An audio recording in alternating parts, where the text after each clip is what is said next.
So it's great to be here, the first Story Slam of the year, and I'm always thankful for it because it's usually cheaper than therapy. So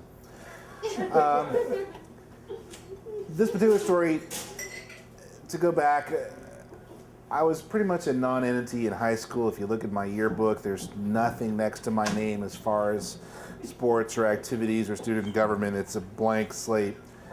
And I suppose, well, the only thing I might have been known for was my relationship with my younger brother, Ralph. And Ralph was everything I'm not as far as boisterous and a living character, almost a living cartoon of personality. And he was one of these people where it's almost a cliche in the 80s high school movies where, you know, let's vote for the guy who's not the homecoming quarterback guy because it'd be hilarious if he won. That's who they voted for, was my brother Ralph.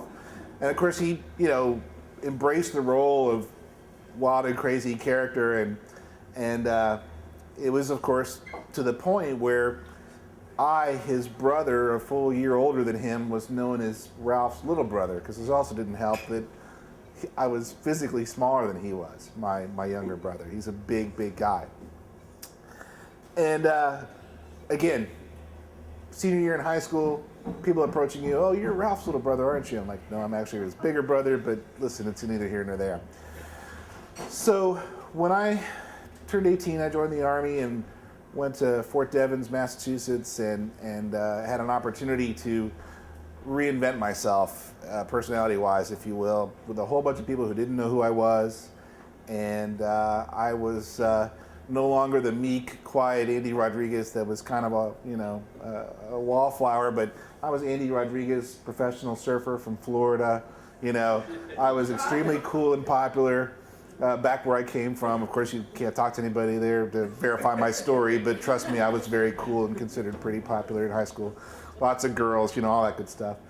And one day, I was at the snack bar, and waiting in line in front of me was big man on campus from the year before I graduated.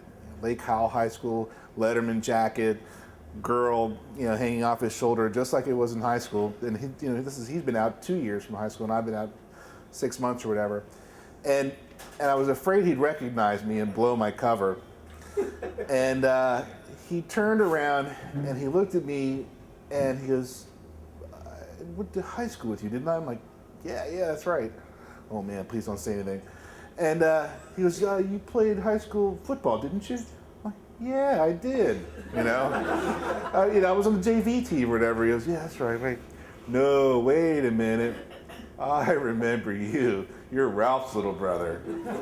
And so there I was, 1,500 miles away from home, and I suddenly, you know, was given the context of who I was and where I was coming from.